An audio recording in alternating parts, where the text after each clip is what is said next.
When a Pacific gay little buck finds a red-bill alpha male in the river.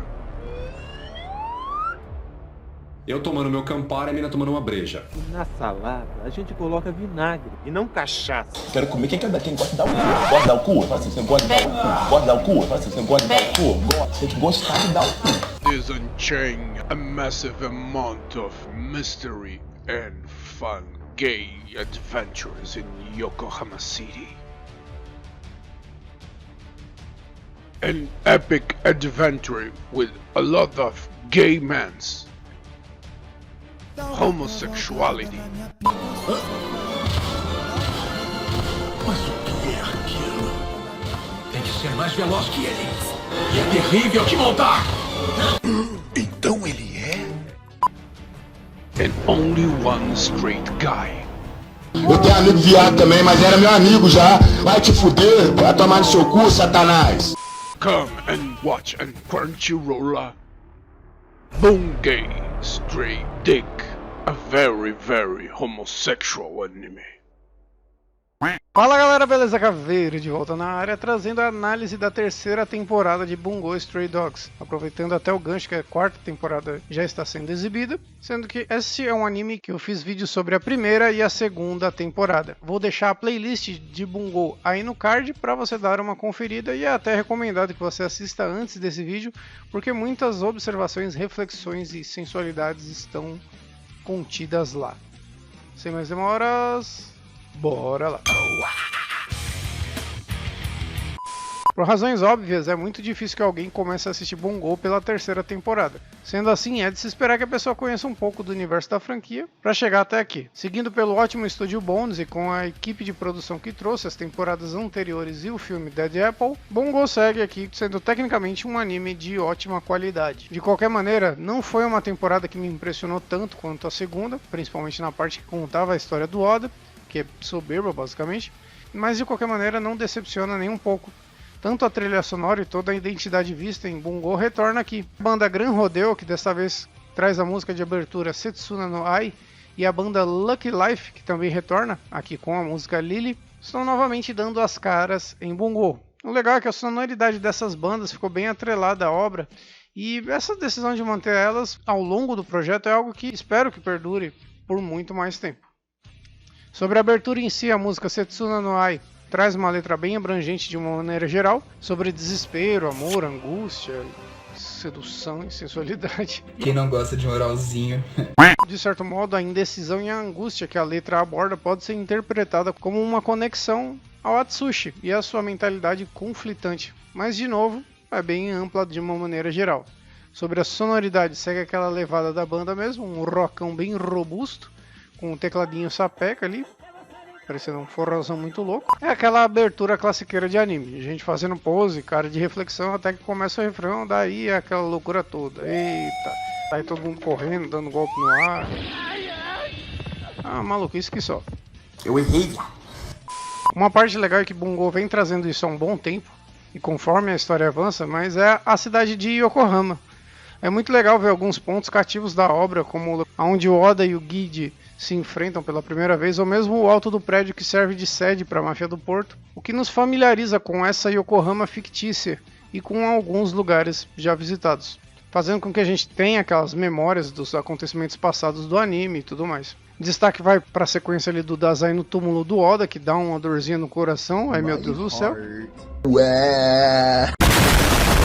E para não dizer o final da abertura, que mostra as portas da agência de detetives armados se abrindo em meio a uma forte luz. É meio que como que uma nova jornada que se abre à frente do público, recomeçando a jornada dos detetives, mesmo após uma dura batalha, tem que seguir em frente dia após dia, abrindo mais uma vez aquela mesma porta para enfrentar o mundo cruel que os espera. Olha que bonito, olha que poético. Maconha. Sobre o encerramento, temos a música Lily da banda Lucky Life. E cara, na moral, eu acho as músicas dessa banda muito maneiras mesmo. São aquelas baladinhas românticas bem cafonas no talo tal, mas... Muito foda, Alec, vamos dançar! O encerramento traz cenas das dores dos personagens, basicamente flashbacks de toda a história do anime, né? Os traumas ali do Atsushi, o sofrimento da Kyoka, é claro, a morte do Oda, pra fuder mais com o psicológico da gente, né? My heart. E dentro do contexto de Bungo, sequências muito marcantes e impactantes. A letra aqui me parece que, mesmo de uma maneira bem superficial, fala do sacrifício feito e de coisas que foram perdidas em prol da felicidade de alguém. Fazendo uma avaliação geral dessa temporada, Bungo chegou a um ponto que não existe a necessidade de se preocupar em causar um grande impacto.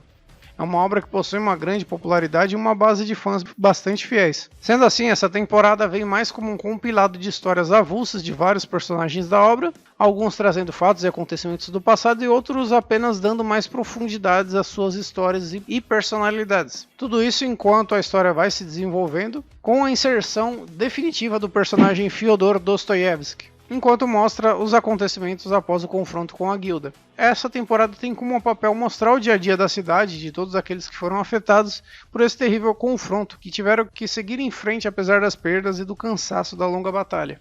É uma temporada que foca menos no humor, nos combates e no drama, mesmo que ainda tenha uma boa pitada disso, mas foca mais no desenvolvimento dos personagens mesmo. Começa bem branda e até morna, mas tem uma reviravolta bem marcante e impactante acontecendo ali próximo do final da temporada. Vale um destaque que eu posso trazer e fazer uma referência ao longa-metragem Bungo Stray Dogs Dead Apple, lançado em março de 2018. Filme esse que cobre os acontecimentos do conflito contra o colecionador Shibusawa Tatsuhiko, que, assim como todos os outros personagens, é baseado em um autor de livros do mesmo nome.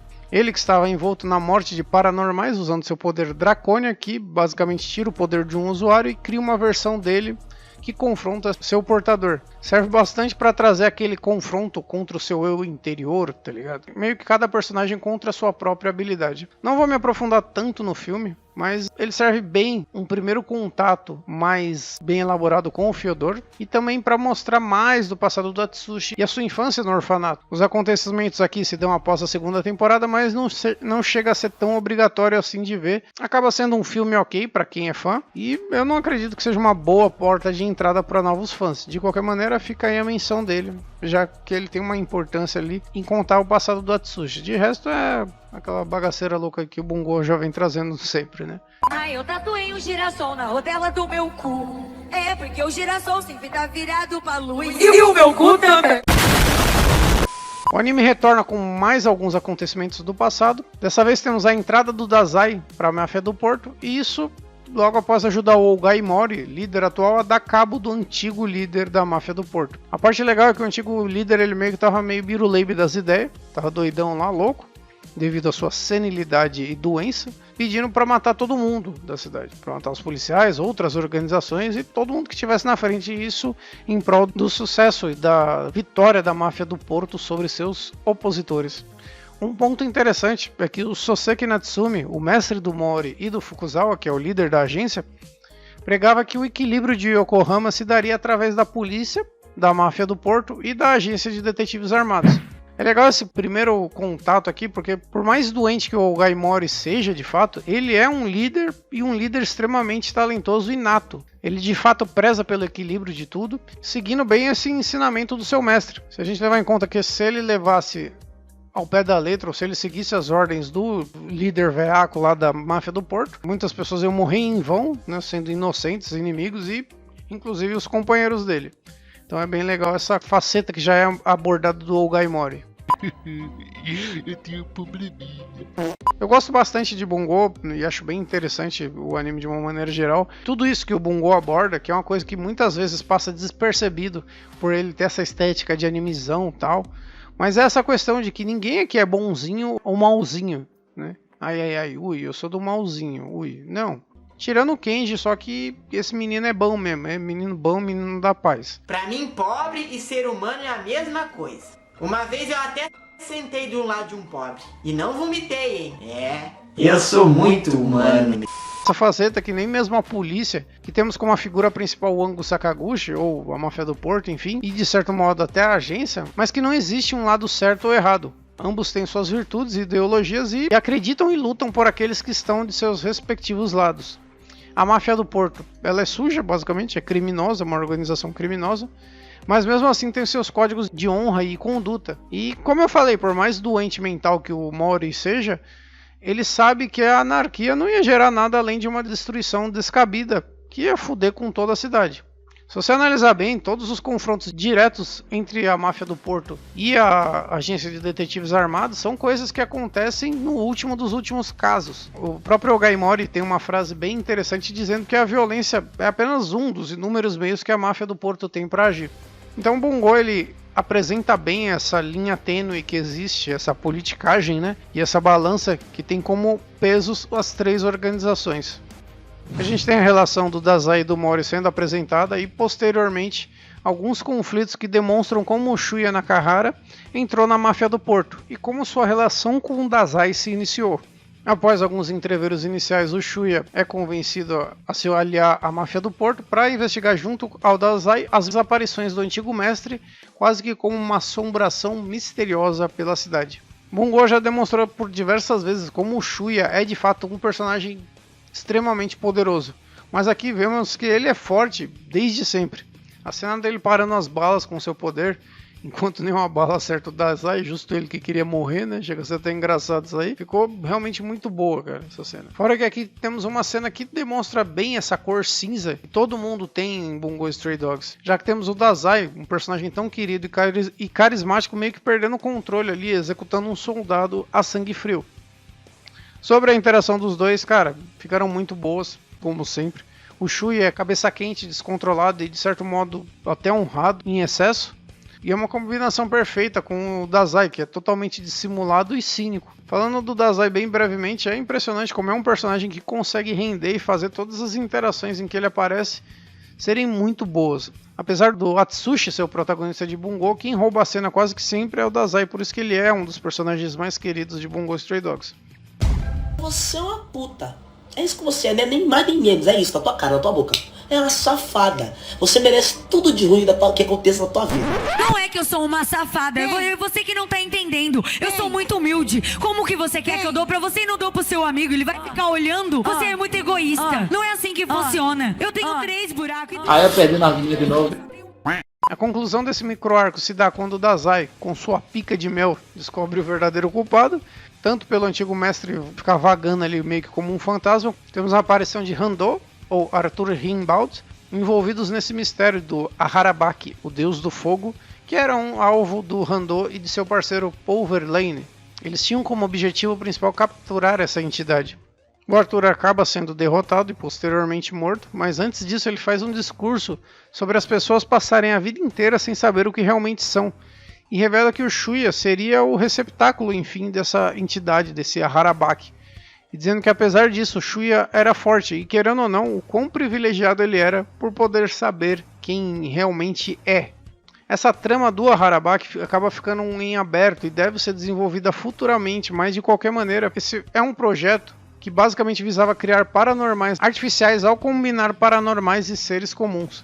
Para finalizar, o Shuya é traído por seu grupo inicial, os Ovelhas, e se une em definitivo à máfia do Porto, sendo tudo arquitetado pelo Dazai e o Mori, para que o Shuya, enfim, entre na máfia do Porto, sendo que eles viam que o cara tinha um potencial e um poder destrutivo muito grande e seria muito útil futuramente. O diálogo do Mori com o Shuya sobre o que é ser um líder é basicamente espetacular e vai bem de encontro ao que eu falei inicialmente sobre o personagem e de como ele é um líder espetacular e de que tem uma mentalidade que visa o sucesso da organização a todo custo. Ele acaba sendo muito melhor do que um monte de coach que infesta a internet por aí, né? É isso que eu quero passar pra vocês. Como ser um homem de sucesso como eu. Porque você vê um loiro natural, bonito, com 8 placas no dente. Você fala, eu quero ser que nem você. Isso é inspiração pra mim. Você e Jesus Cristo. Eu falo, calma, meu amigo, você pode ser como eu. Só precisa nascer de novo. E outra coisa, investir em você. Filho da puta! No final das contas, todo esse microarco ficou bem legal, né? Traz alguns pontos interessantes e traz uma historinha bacana ali.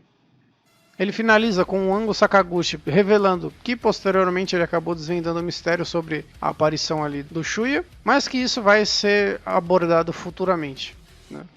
obviamente em outro arco do anime, ou mesmo em um filme, OVA, novela, dorama, sei lá, alguma coisa do tipo.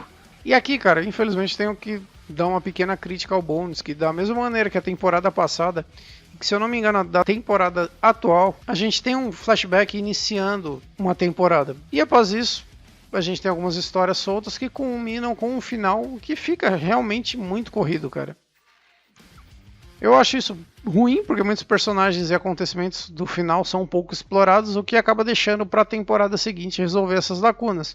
Como é o caso que está acontecendo nessa terceira temporada aqui, com os membros da guilda. De todos esses episódios, o que eu posso destacar, obviamente, é o que mostra o destino do Francis Fitzgerald, o antigo líder da guilda, que acaba sendo resgatado por sua estrategista, Louisa May Scott. Aqui a gente descobre que o Francis acabou se safando graças ao anel da sua mulher, lembrando que o poder do Francis, o grande Fitzgerald, aumenta sua força física quando ele gasta dinheiro. Sendo assim, o poder dele consome o valor do anel, lá ele. O anel que eu prometi, lá ele está ali nunca guardado pra te dar, não tá não, viu?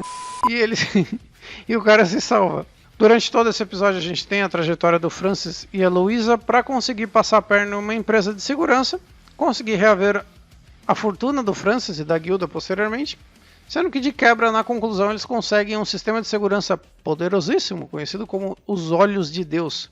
A gente tem um aprofundamento considerável na personalidade do Francis, que, como eu disse anteriormente, acabou sendo não tão bem explorado na temporada passada. Apareceu pouco e foi tudo muito corrido, mas a gente tem a compensação aqui durante a terceira temporada. Como eu falei, temos várias histórias que enriquecem vários personagens da obra, como por exemplo o passado da Kyoka, né, sendo abordado e revelado como ela de fato conseguiu seus poderes, já que seus pais eram agentes e devido a um poder que controla aqueles que são atingidos, a mãe da Kyoka, que era a usuária original do Demônio da Neve, teve que matar o pai da garota e após isso pedir que o poder a eliminasse, para assim impedir que a Kyoka fosse morta. É uma sequência muito legal, muito impactante. Aliado a isso, a gente também tem um pouco mais do passado do Atsushi, sendo bem explorado aqui. Faleceu. Já que temos a morte do diretor do orfanato em que ele foi criado. Esse é um fato que vem atormentando ele, faz ele reviver os traumas do passado. Esses acontecimentos mostram que todo esse inferno que ele passou durante a infância foram algumas das coisas que o tornaram forte. Essa é uma característica, são pontos bem explorados, principalmente após o final dessa temporada. Já que nesse momento da história, a gente ainda tem toda a trajetória de amadurecimento do Atsushi. Ele percebe que precisa ficar cada vez mais forte para evitar que seus amigos sofram, meio que aquele lance de se tornar o protagonista da própria história. E aqui tendo um significado até maior, já que de fato o Atsushi divide o protagonismo com o Dazai, né? Então ele tem que virar mesmo protagonista da história dele. Você entendeu? Entendi. Então, vira homem, porra.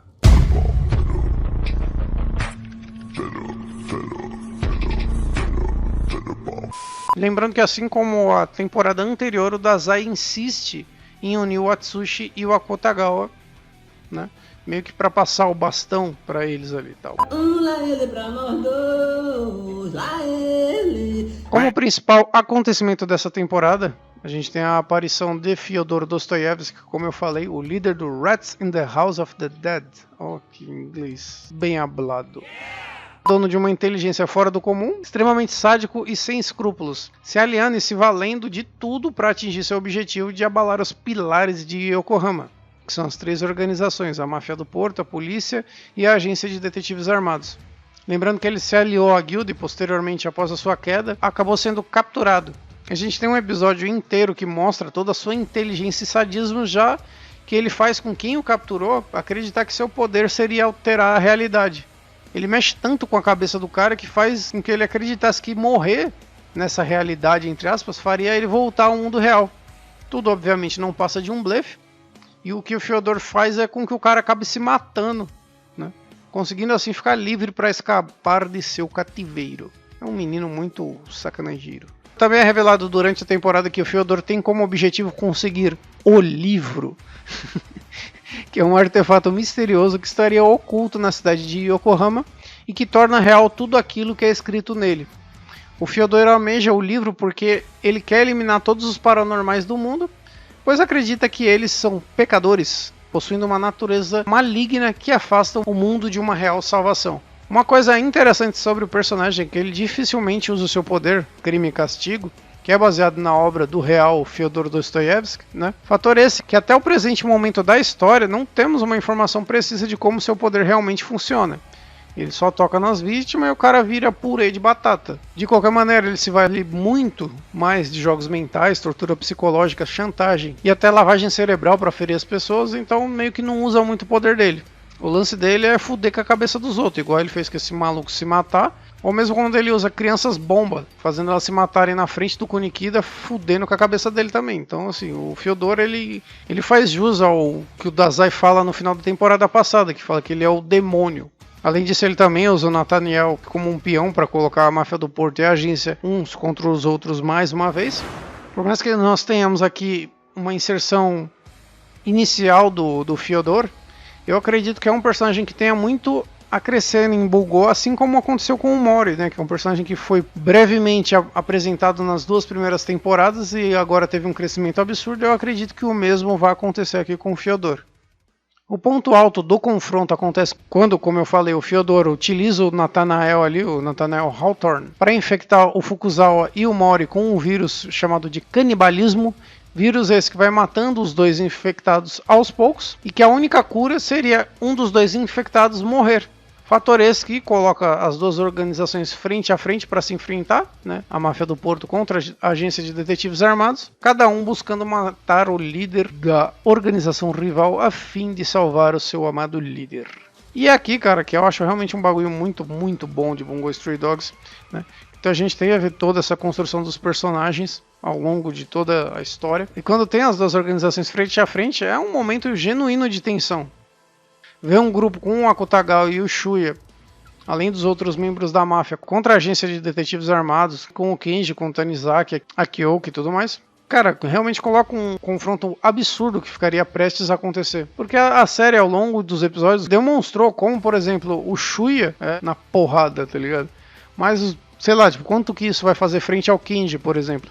O que eu tô tentando dizer é que os personagens foram tão bem conduzidos até aqui que o público fica realmente tenso em como esse embate iria acontecer. E que, cara, com certeza ia dar uma merda muito grande se esses caras se enfrentassem e saíssem na porrada.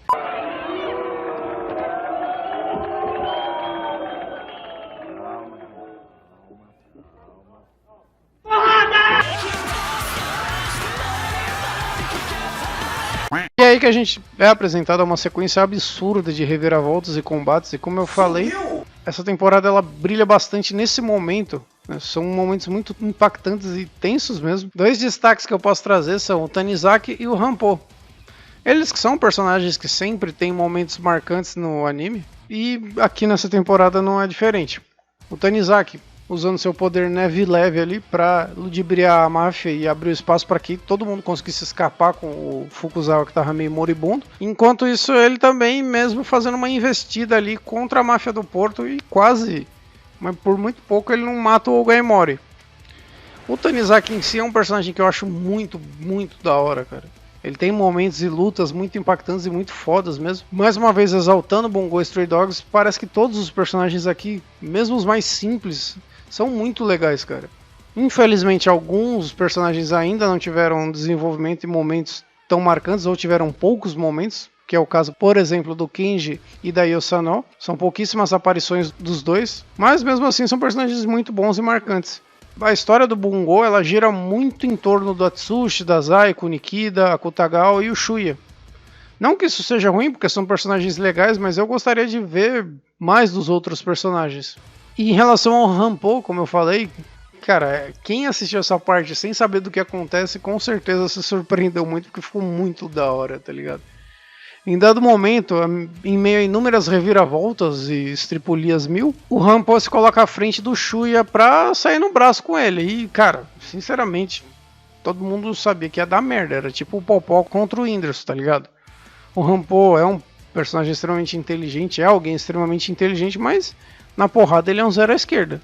E o Shuya todo mundo sabe que na porrada eu não tenho limites. o que estava caminhando pra gente ter uma morte, um massacre, um arrebatamento do Rampo, não passa de uma sacada de mestre do cara, porque antes de virar paçoca na mão do Shuya, ele usa o livro que ele pegou ali do Paul, né, que é um membro ali da guilda, que o poder dele transporta as pessoas para dentro dos seus romances de mistério, mas ele se vale disso para prender o Shuya e a si mesmo dentro do livro.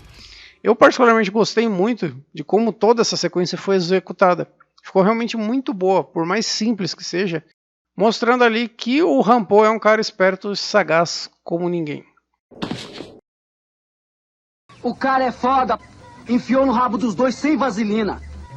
Todo o confronto se estende e próximo ao seu desfecho, uma figura de um gato que já vinha sendo cativo ao longo da temporada começa a ganhar cada vez mais espaço. A gente tem o Fukuzawa e o Ogai Mori indo às vias de fato, já que eles perceberam que se o confronto perdurasse, seus subordinados iam ser os únicos a sofrer. Que é mais ou menos o que acontece com a classe trabalhadora, né? Só sofre em nome dos patrões. Caveira comunista.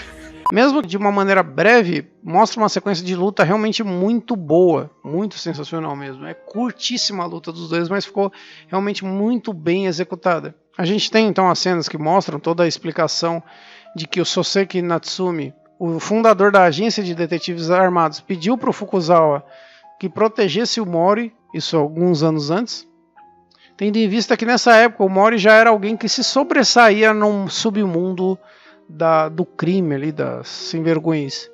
Vale destaque para mais um dos discursos foda que o Ogai Mori tem aqui na série, né? Já que quando ele tá perto de perder a luta pro Fukuzawa, ele diz que os dois são tipos de líderes diferentes. Já que se o Fukuzawa morresse, nada mudaria. Eles iam perder sim um grande líder, mas a agência seguiria sobre um novo regente ali, sobre um novo líder e tudo mais. Só que o Mori entende que a morte dele seria muito mais impactante e prejudicial para Yokohama, tendo em vista que isso acarretaria uma onda de vingança e destruição pela cidade. Ele acaba dando um Pelé ali no Fukuzawa e derruba ele com um ataque surpresa. E mais uma vez eu tenho que ser chato e destacar o quanto a gente perde nessa sequência devido ao ritmo corrido que os episódios finais de Bungo possuem. A gente pode notar uma leitura perfeita do líder da máfia do Porto sobre a situação da cidade de Yokohama. Querendo ou não, muito da paz que se tem na cidade vem do fato deles, que seguram esse lado meio que podre da cidade, e tudo isso especificamente graças ao Ogai Mori, ao fato dele segurar as rédeas dos seus comandados ali. Que eles são necessários, ou um mal necessário meio que entre aspas ali, né? E esse conceito, mesmo que seja abordado por muitas vezes de uma maneira bobinha, cuti-cuti, ai, mas sim, Bungo, o mundo de Bungo tem um lado sujo e podre, de crime e pecado, e que esse lado precisa, querendo ou não, de uma organização. Como aquele lance até da gente se trazer isso para a vida real, né?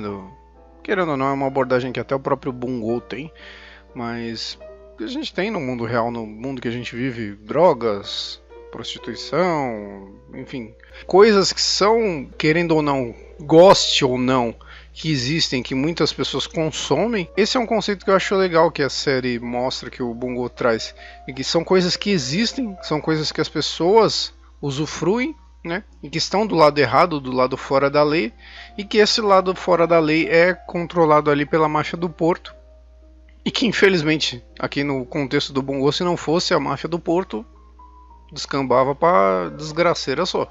Sabe como os garotos chamam mini saia na escola? Abajur de buceta. Pulou!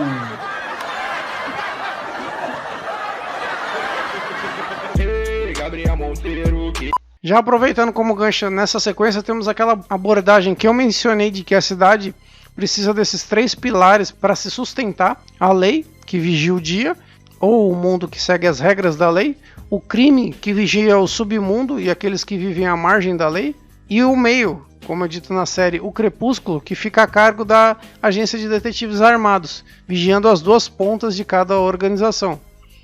Eu particularmente achei essa abordagem bastante interessante, já que o ser humano, esteja ele do lado da lei ou não, tende a pender para o caos e para a desordem.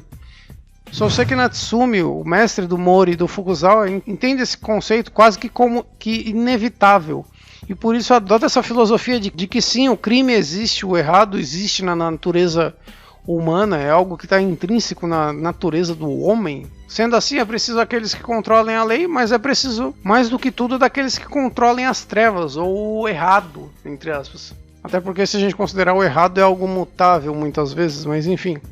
Claramente, o Soseki Natsume é baseado no autor de mesmo nome, e mesmo que, infelizmente, essa parte do anime seja bem corrida, aqui eles conseguem transparecer a influência de que o autor tem sobre o personagem, tendo em vista que esse era alguém que abordava muito as dificuldades de viver em uma sociedade, quase que sempre uma sociedade hipócrita, muitas vezes rígida e cheia de regras e tradições, mas que possuía seu lado podre e obscuro, imerso em desejo e ganâncias e tal.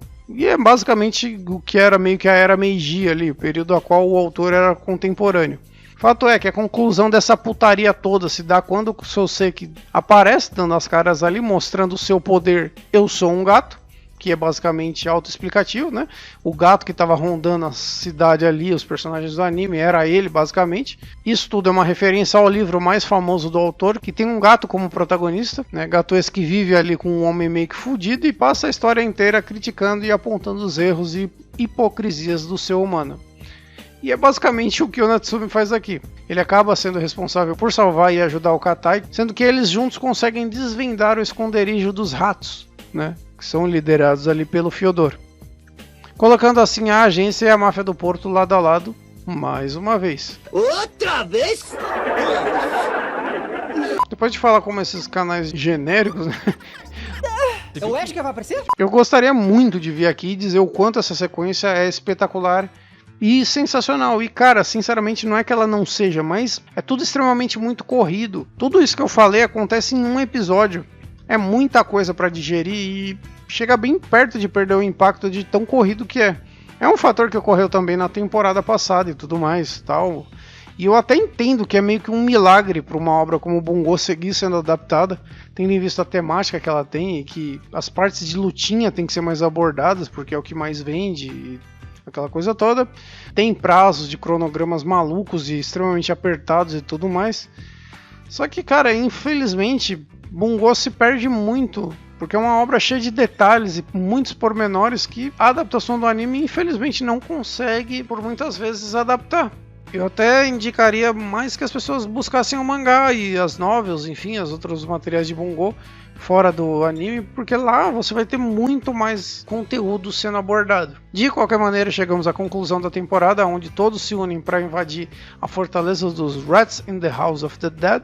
Olha mais uma vez meu inglês maravilhoso. Que delícia! Como eu falei, o Dazai continua forçando o Atsushi e o Akutagawa a se unir para enfrentar um inimigo comum, assim como foi na luta contra a Guilda e o Francis, né? Basicamente a gente tem uma perseguição a Alexander, um personagem que eu achei bem escanteado de certo modo, mas enfim. E temos uma breve luta contra Ivan Goncharov, estes que são ambos lacaios do Fyodor. O episódio inicia de uma maneira muito da hora, né? Porque ele inicia com a música de fundo Waltz of the Flowers de Tchaikovsky. Isso não é um mero capricho para deixar, ai Deus, que linda canção de fundo. Tudo isso não passa de uma referência ao fato que o Fyodor se comunicava com seus lacaios através de pedidos de música clássica que ele fazia a uma rádio, e que ele mesmo já estava muito longe dali, da fortaleza, né? Como eu falei já inúmeras vezes nos outros reviews e vídeos de Bungo, cultura chama cultura, então é isso aí. Eu tinha que falar essa frase num vídeo de Bungo. Diga a frase. Cultura chama cultura. Antes da conclusão, mas até já fazendo gancho com algumas cenas do final, essa temporada e esse último episódio servem bem para fechar o arco de amadurecimento do Atsushi, como eu falei anteriormente, que principalmente após a morte do diretor do orfanato, alguém que fez tanto mal a ele, que o assombrava tanto, faz com que o Atsushi perceba que ele deve ser melhor e que ele tem que se tornar um cara foda, por amar muitos daqueles que estão ao seu lado. Ele, mais ninguém, tem que se tornar o cara e atingir o máximo do seu potencial para evitar que mais alguém morra. É bem legal no final das contas, por mais que seja algo meio piegas e clichê até, mas de qualquer maneira nós temos de fato uma evolução e um amadurecimento genuíno do personagem, sendo o Atsushi alguém muito conflitante ao longo de toda a história de Bungo Stray Dogs. Então, de fato, eu achei bem legal esse crescimento aqui do Atsushi nessa parte final do anime. A título de pontuação, como eu disse anteriormente, o Atsushi e o Akutagawa perseguem o Alexander, só acabam sendo impedidos pelo Ivan e uma porradaria louca começa. Intercalando a isso, temos o resto do pessoal se desdobrando para tentar achar o Fyodor e o Alexander, para assim colocar fim à ameaça do vírus canibalismo que estava prestes a matar o Mori e o Fukuzawa. E aqui a gente tem a união do Tigromen e o Rashomon. Ai, que delícia! E cara, é assim, quando o Atsushi e o Akutagawa se juntam em Bungo, vira um shonenzão farofa da peste, tá ligado? Tem poderzinho à torta e à direita, gente narrando o que tá acontecendo. É aquela loucura doida de meu Deus. Que loucura! A luta em si serve mais, como eu falei, para reafirmar que o Atsushi e o Akutagawa se completam. Inclusive, antes disso, a gente tem uma cena do Akutagawa cavalgando no Atsushi, né? Olha só que delícia, gostosa demais. E muito sexy. Mas é uma lutinha bem bacanuda, que termina com a vitória da dupla e, como eu falei, serve muito de ponto de afirmação, de amadurecimento do Atsushi. Como conclusão, a gente tem o Dazai, que fez um acordo com o Francis e, utilizando-se ali do advento dos olhos de Deus, que o Francis conseguiu nos episódios anteriores, e não foi algo por acaso, olha só, eles conseguem chegar onde o Fyodor realmente estava, e esse acaba sendo preso pelo Angus Sakaguchi. É legal porque aqui a gente tem todos os lados que sustentam a sociedade de Yokohama, e sustentam essa base filosófica do Soseki Natsume, se unindo para acabar com algo que colocava em risco a ordem da cidade. De novo, é muito corrido tudo que acontece, mas mesmo assim ainda consegue ficar uma sequência muito legal.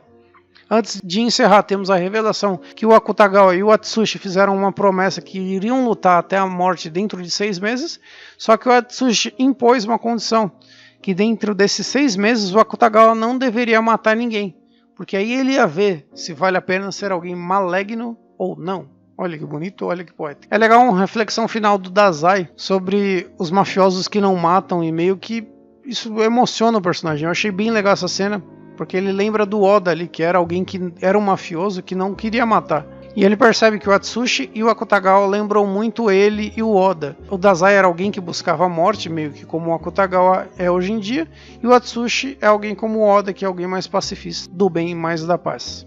Talvez seja até daí que venha a insistência do Dazai em unir os dois. A temporada encerra com o Dazai brindando aos cães sem dono, falando dessa frase, né? Um brinde aos cães sem dono. Isso que com certeza fez uma galera ter orgasmos múltiplos por aí. Brindar a quê? Aos cães sem dono. Mas basicamente é isso. A temporada se encerra dessa maneira. Sinceramente, cara, eu gosto muito dessa obra. Se você chegou até aqui nesse ponto do vídeo, se você se dispôs a ouvir um cara falando esse tempo todo sobre Bungo, é porque você também gosta, né? A adaptação de Bungo Stray Dogs nem de longe decepciona, nem de longe, é muito foda. Essa temporada, eu gostei da parte em que ela fecha vários arcos e mesmo assim consegue abrir novos arcos, expandindo a história. Exatamente meio que como foi a temporada passada e como deve ser a próxima. Eu só acredito que do ponto de vista da história e de narrativa, a gente já tá num ponto, já chegou num ponto em que coisas mais significativas têm que começar a acontecer para que não fique algo enjoativo, tá ligado? Tipo, como foi Bleach em um certo ponto, ou algumas outras inúmeras obras. No mais, o que me incomoda, o que eu falei inúmeras vezes ao longo desse vídeo, é a maneira corrida como alguns acontecimentos, especificamente as conclusões, estão sendo tratadas aqui no anime de Bungo, mas mesmo assim ainda consegue entregar um ótimo material. E é isso aí, gente. Cara, se você chegou até aqui no vídeo, coloca aí hashtag brinde aos cães sem dono. Eu vou ficando por aqui, um grande abraço, um grande beijo a todos, nos vemos no próximo vídeo e um brinde a Bungo Stray Dogs. Uhul!